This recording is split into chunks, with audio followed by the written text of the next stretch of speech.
Hello students, जैसा कि आपको ज्ञात है कि अपना जो टॉपिक चल रहा था वो चल रहा था गाउस के नियम के अनुप्रयोग। ठीक है, और अनुप्रयोग हम 2 कंप्लीट कर चुके हैं और लास्ट अनुप्रयोग जो हमने पढ़ा था वो था वही अपरिमित चालक के स्थान पर था अचालक। क्या था? अचालक। ठीक, आज हम बात करने वाले हैं चालक की। ठीक, तो चालक समरूप आवेशित परत के कारण विद्युत क्षेत्र की तीव्रता ज्ञात करना। ठीक, बहुत इंपॉर्टेंट टॉपिक है, ध्यान से सुनना है।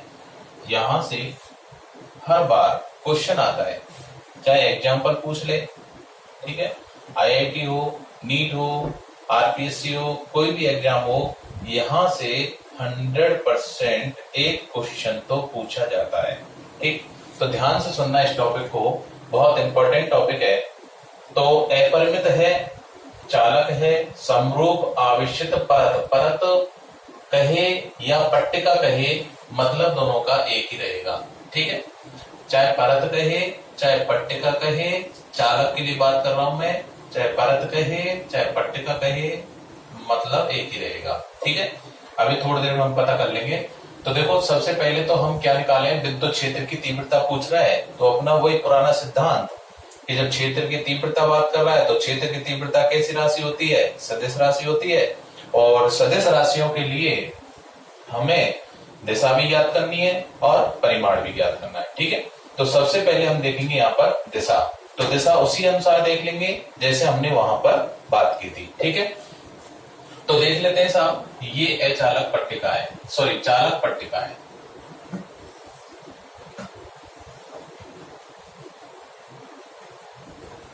ये एक चालक पट्टिका है।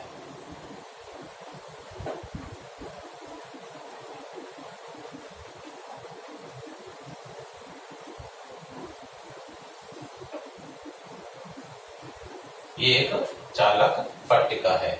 ठीक है, अब इस चालक पट्टिका के लिए जब हम बात कर रहे हैं तो यहाँ पर इसको जब हम एक समान रूप से आवेशित करेंगे तो आवेश जो वितरण होगा वो कहां पर होगा? सतह पर होगा। कहां पर होगा? सतह पर। क्यों? चालक है। कैसा है? चालक। और चालक के लिए जब हम बात करते हैं तो चालक, कोई भी चालक पृष्ठ हो, कोई भी चालक वस्तु हो, जब भी उसको हम आवेशित करते हैं तो आवेश का जो वितरण होता है वो कहाँ होता है? केवल और केवल उसके पृष्ठ पर होता है। ठीक है, तो जैसे आवेश का वितरण इधर हुआ है ऐसे ही जस्ट इसके पीछे होगा। ठीक है, अच्छा तो ये चालक, अगर ये अचालक होता तो आवेश का वितरण इसके अंदर भी होता। कहां होता? इसके अंदर भी होता। बात समझ में आ गई ना? ठीक है, हाँ जी। तो यहां पर सबसे पहले तो हम क्या देखेंगे, वही अपना एक ही सिद्धांत है कि दिशा ज्ञात करो। सबसे पहले क्या ज्ञात करो? दिशा। तो दिशा ज्ञात करने के लिए हम क्या करें कि मान लेते हैं कि इस चालक पट्टिका से स्मॉल r दूरी पर एक बिंदु P स्थित है जिस पर हमें विद्युत क्षेत्र की तीव्रता ज्ञात करनी है। ठीक है, तो वही क्या करेंगे बताओ, इस पूरी पट्टिका जो है ये कैसी है? अपरिमित है। कैसी है? अपरिमित। तो अपरिमित वही कंडीशन लगाएंगे। अपरिमित के लिए क्या करें, इस बिंदु P को इस पट्टिका के समीप रख दें तो ये पट्टिका कैसी नजर आएगी? अनंत विस्तार की नजर आएगी। कैसी नजर आएगी? अनंत, अपरिमित नजर आएगी। कैसी नजर आएगी? अपरिमित। ये लो साहब, ठीक है, ये अपरिमित पट्टिका है। अच्छा, दिशा देखनी है तो दिशा देखने के लिए वही 2 काम, ऊपर समान दूरी पर, नीचे समान दूरी पर 2 अल्पांशों की कल्पना करते हैं। यहां से इस बिंदु P पर देखेंगे तो वही q0 आवेश की कल्पना करेंगे। तो इस dq आवेश के कारण इस P पर क्षेत्र की तीव्रता की दिशा इधर होगी।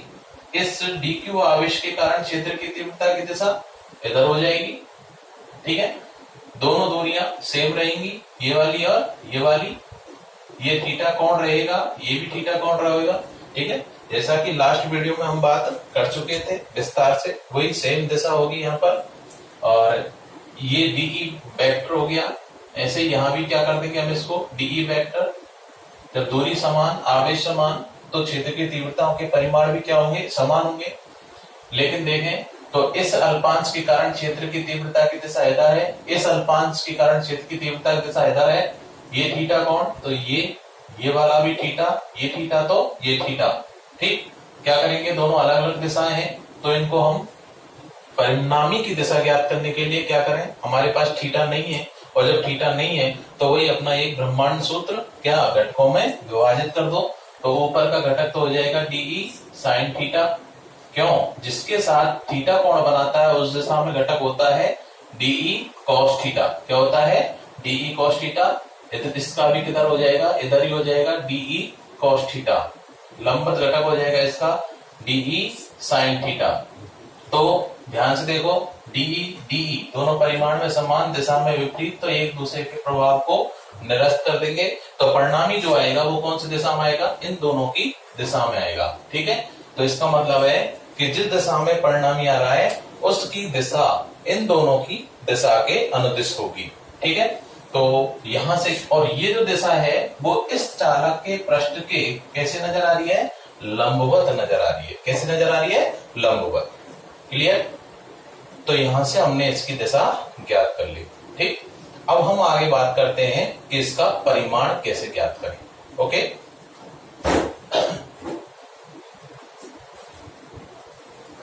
स्क्रीनशॉट ले लेना।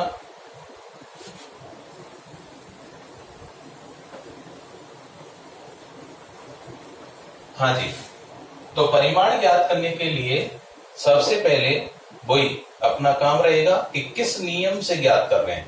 तो कौन से नियम से चल रहा है अपना पूरा काम, वो चल रहा है गाउस के नियम से। तो बस कि गाउस के नियम की सहायता से, गाउस के नियम से हम जानते हैं, क्या जानते हैं कि फाई बराबर होता है इंटीग्रेशन बंद पृष्ठ E vector dot DS vector equal to summation Q upon epsilon 0। समीकरण नंबर 1। बोलो, यहां तक कोई दिक्कत किसी को? हाँ, तो देखते हैं, पहले डायग्राम बनाते हैं।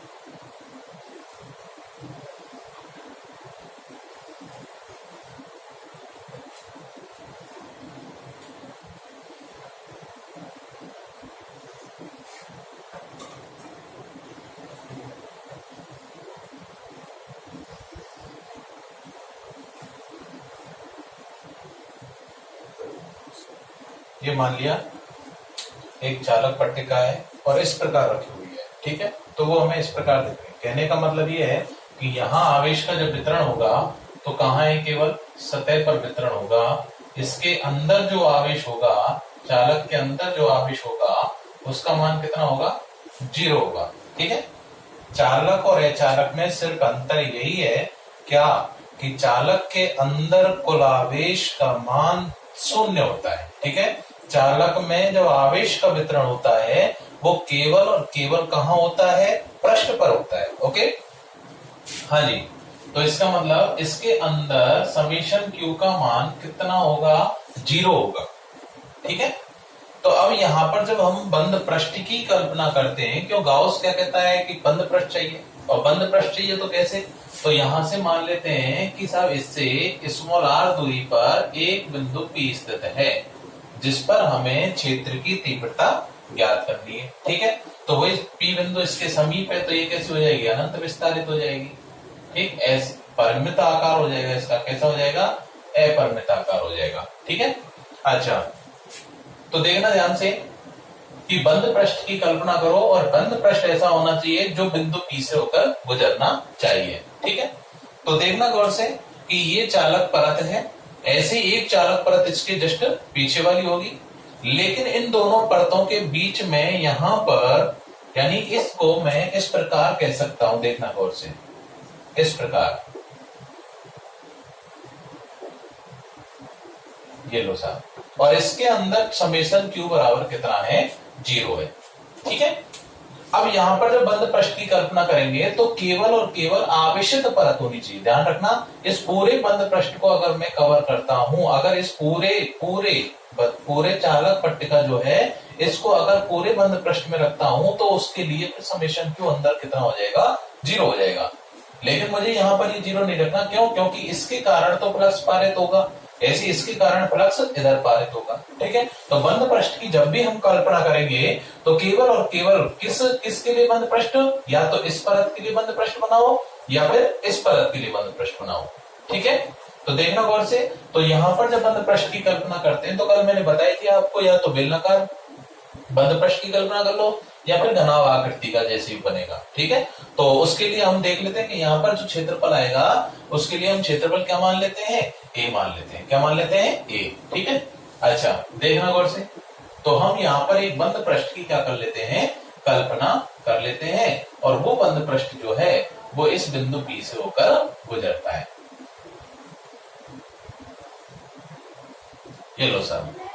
ठीक है, तो इसका मतलब है कि यहां पर जो पृष्ठ है वो कितने हो गए, 3 हो गए, S1, ये S2 और ये S3। बिल्कुल सेम है, कुछ नहीं करना, सिर्फ अंतर क्या है कि वहां पर अंदर आवेश 0 नहीं था और यहां आवेश क्या रहेगा, अंदर 0 रहेगा।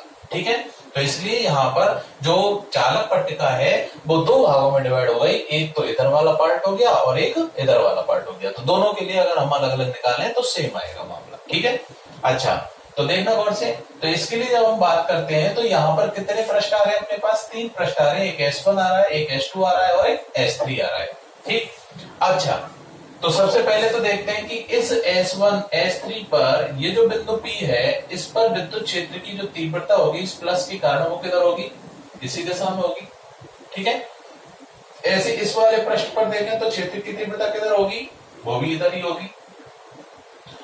इस वाले पर देखो, इस वाले पर क्षेत्र की तीव्रता देखनी है, किस पर देखनी है, इस वाले पर देखनी है। ठीक है, दिशा देखनी है। तो बताओ यहां दिशा आएगी क्या, जब आवेश ही नहीं है तो क्षेत्र कहां से होगा, क्षेत्र रेखाएं नहीं होंगी, आवेश ही नहीं है तो क्षेत्र रेखाएं नहीं होंगी। इसका मतलब यहां क्षेत्र की तीव्रता क्या रहेगी, 0 रहेगी। क्यों रहेगी, क्योंकि समेशन Q का मान 0 है। ठीक, अच्छा देखना गौर से। हाँ जी, क्षेत्रफल की दिशा देखो, इसके लिए वो इधर ही होगी, क्षेत्रफल इधर ही रहेगा। इसके लिए क्षेत्रफल की दिशा वो इधर होगा, DA 1 है तो 1 वेक्टर कर दिया मैंने, ये DA 3 वेक्टर कर दिया, E 3 वेक्टर कर दिया, E 2 वेक्टर, और क्षेत्रफल इसका किधर रहेगा, ऊपर रहेगा, DA 2 वेक्टर। ओके, यहां पर E बराबर क्या रहेगा, 0 रहेगा। विद्युत क्षेत्र की तीव्रता अंदर क्या रहेगी, इसके 0 रहेगी। ठीक, तो वही काम अपना कि जो बंद पृष्ठ बन रहा है LHS का मान ज्ञात करें। तो LHS का मान कैसे ज्ञात करेंगे, LHS से इंटीग्रेशन ऑफ बंद पृष्ठ E vector dot ds vector बराबर क्या होगा बताओ, integration S1 plus integration S2 plus integration S3। Okay, वही E vector dot ds vector, E vector dot ds vector, E vector dot ds vector. Clear, dot हटाएंगे तो वही अदिश गुणन यहां से हट जाएगा और क्या बचेगा, E ds cos θ1 S1 plus E ds cos θ2 S2 plus integration E ds cos θ3। Okay, अच्छा यहां देखना गौर से, ये मैंने क्या माना है, 1 पृष्ठ है तो 1 माना है, ये भी ds की जगह क्या माना मैंने, ds मान लो, चलो इसको ds1 ऐसे ही हो जाएगा, ds2 पहले बोल दिया था मैंने, चाहे s मान लो चाहे a मान लो, कोई दिक्कत नहीं है। ठीक है, ds3 तो ds1 ऐसे E2 ds2 और E3 ds3। ओके, ये S3 पृष्ठ हो गया। अच्छा, θ1 का मान कितना है यहाँ पर, देखो चित्र से, क्योंकि चित्र से θ1 बराबर कितना है, θ1 कहीं दे नहीं रखा, क्यों, E का मान 0 है। ठीक है, जब E का मान 0 है तो θ1 को θ1 ही मान लेते हैं। ठीक है, अच्छा θ2 का मान कितना है, यहां से देखो θ2 बराबर 90 डिग्री। ओके, और θ3 बराबर कितना हो जाएगा, 0 डिग्री हो जाएगा। तो θ2 हो गया 90 डिग्री और θ3 बराबर कितना हो गया, 0 डिग्री हो गया। ओके, अच्छा क्या हो जाएगा यहां से बताओ, integration of E1 ds1 E1 ds1। अब θ1 का मान कितना है, वही θ1 ही है, लेकिन यहां पर इस E1 का मान कितना है, 0 है। E1 का मान कितना है, 0। तो मैं इसको क्या लिखूंगा यहाँ पर, कि इंटीग्रेशन S1 पृष्ठ 0 इंटू ds1 cos θ1। बोलो क्लियर है? अच्छा, प्लस इंटीग्रेशन यहां लिख देंगे, चूंकि E1 बराबर क्या है 0 है। क्यों? क्योंकि समेशन क्यू क्या है यहाँ पर 0, समेशन क्यू क्या है 0 है। ठीक है। अच्छा, E2 ds2 cos θ2 का मान, θ2 कितना है 90 डिग्री है, तो cos θ2 cos 90, और cos 90 का मान कितना होता है 0 होता है। कितना होता है 0। अच्छा, plus integration S3 E3 ds3 cos 0 degree, कितना आएगा cos 0 डिग्री। क्यों? θ3 का मान कितना है 0, और cos 0 का मान कितना होता है 1 होता है। ओके, स्क्रीनशॉट ले लेना।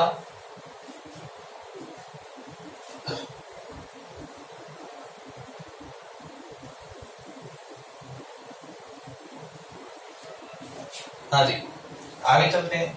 तो आगे देखना, ये पूरी टर्म क्या हो गई यहां पर 0, ऐसे ही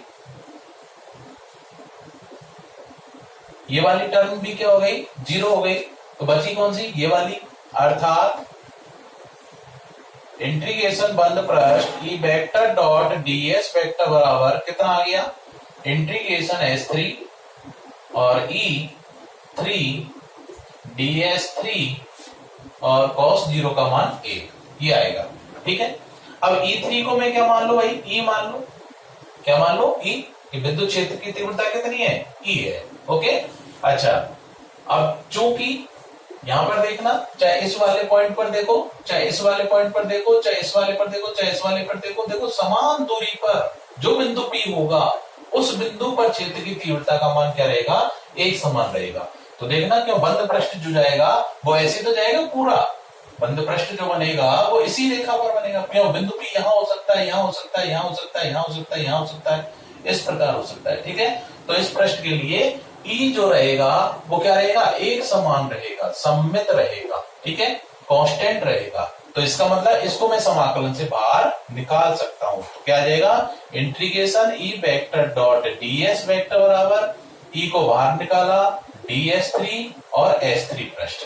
ओके। अब देखना ध्यान से, चूंकि इंटीग्रेशन ऑफ S3 ds3 बराबर कौन से पृष्ठ का, बोलो S3 पृष्ठ का कुल क्षेत्रफल। और S3 पृष्ठ कैसा है, वृत्ताकार पृष्ठ। कैसा है, वृत्ताकार पृष्ठ। ठीक है। अब देखो यहां पर मैंने एक चीज बताई थी आपको कि ये पृष्ठ जो डिपेंड करेगा वो किस पर, इस चालक की आकृति पर डिपेंड करेगा। क्लियर? तो मैं यहां ये नहीं कह सकता कि ये कैसा पृष्ठ है, वृत्ताकार है या कैसा है। ओके। तो मैं क्या कह रहा हूं कि माना इंटीग्रेशन ऑफ S3 ds3, मतलब इसका जो कुल क्षेत्रफल होगा, इस वाले पृष्ठ का जो कुल क्षेत्रफल है वो हमने मान लिया कितना है, कैपिटल A है। ओके, ये हमने मान लिया। क्लियर? यानी S3 पृष्ठ का कुल क्षेत्रफल, S3 पृष्ठ का कुल क्षेत्रफल है, टोटल की बात कर ली हमने। ठीक है। अच्छा, आगे क्या होगा,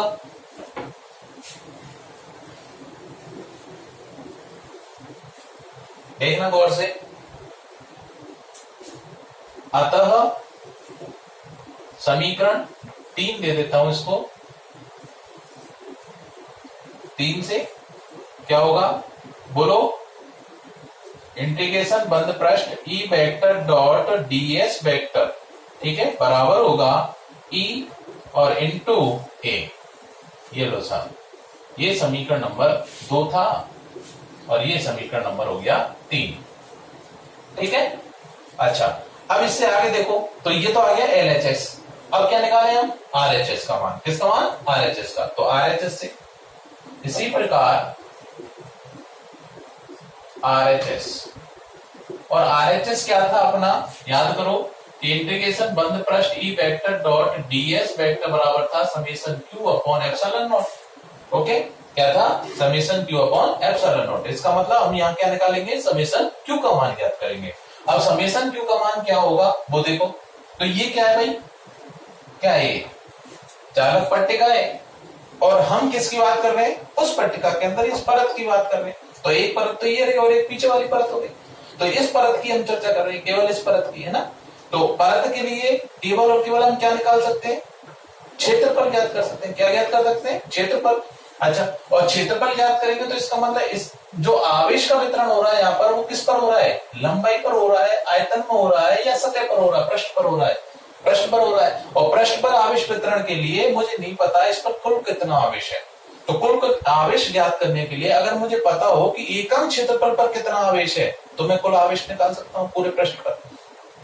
तो मान लेते हैं कि माना इसका क्या है, पृष्ठीय आवेश घनत्व लेंगे या रेखीय आवेश घनत्व या आयतन आवेश घनत्व है, यहां लेंगे पृष्ठीय आवेश घनत्व। ठीक है, तो मान लेते हैं कि माना इसका जो पृष्ठीय आवेश घनत्व है वो कितना है, पृष्ठीय आवेश घनत्व कितना है, वो मान लिया मैंने सिग्मा है। कितना है, सिग्मा।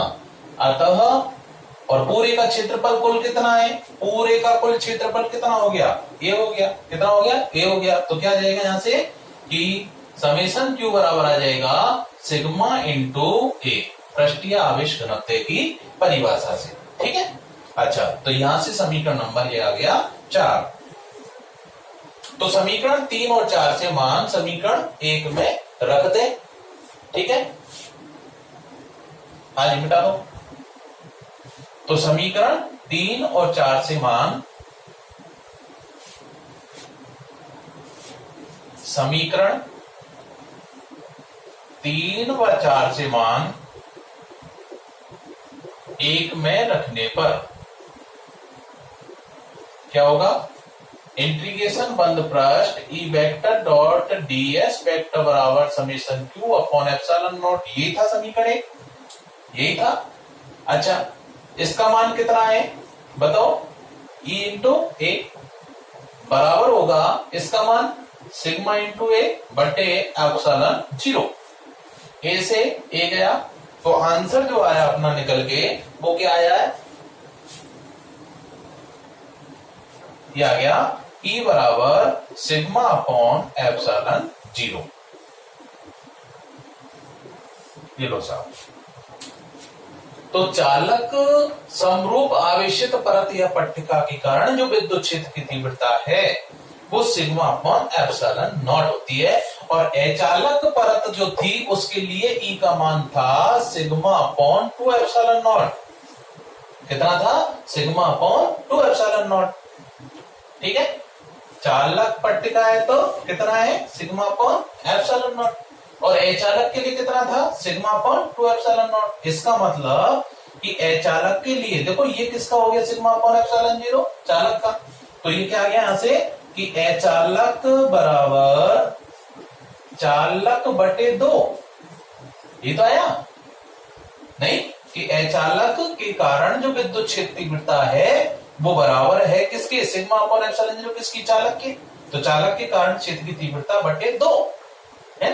तो क्वेश्चन बन रहा है यहां से क्या बन रहा है कि अचालक पट्टिका के कारण जो विद्युत क्षेत्र की तीव्रता है वो चालक पट्टिका का कितना गुना है, तो कितना गुना हो गया, 1/2। यानी चालक पट्टिका के कारण जो क्षेत्र की तीव्रता होती है वो अचालक की दुगनी होती है, अचालक की दुगनी होती है। 2 का इधर गुणा कर देंगे। बात समझ में आ गई, क्लियर। पूछ ले अचालक और बटे चालक का अनुपात कितना रहेगा, 1:2 रहेगा। चालक बटे अचालक कितना रहेगा, 2:1 रहेगा। क्लियर, ठीक है। कैसा भी क्वेश्चन पूछा जा सकता है। हाँ जी, क्या होगा हम यहां से आगे देखना।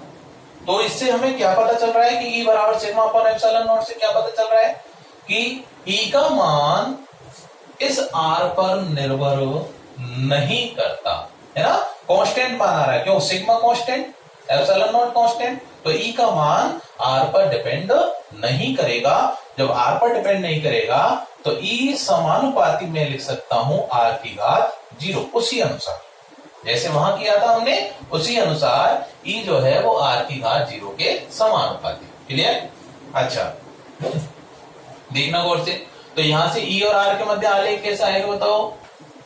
ये E वेक्टर ले लिया और ये ले लिया मैंने R, तो बताओ दूरी के सापेक्ष क्या E का मान चेंज हो रहा है, नहीं हो रहा, तो वही कांस्टेंट मान रहेगा और वो इस प्रकार आएगी।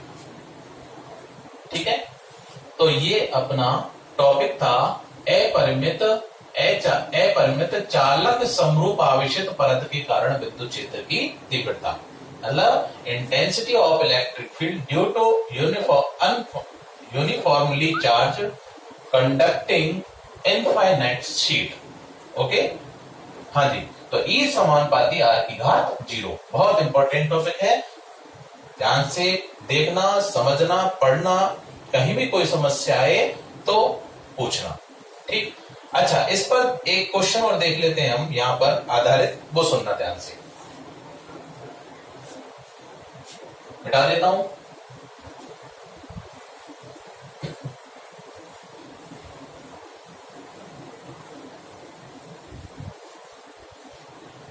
जैसे क्वेश्चन कह रहा है कि दो चालक वस्तुएं और दोनों एक समान है। कैसे भाई? एक समान, एक वस्तु ये रही और दूसरी वस्तु भी ये रही, ठीक है, और दोनों चालक हैं और दोनों की जो आकृति है वो क्या है? बिल्कुल सेम है, लंबाई, चौड़ाई, ऊंचाई जो भी है। तो मैं यहाँ वृत्ताकार ले रहा हूं, तो मैंने कह दिया कि दोनों की त्रिज्या क्या है?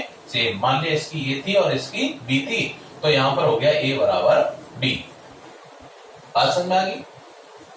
और दोनों का, अब ये कह रहा है क्वेश्चन कि दोनों पर जो वितरित आवेश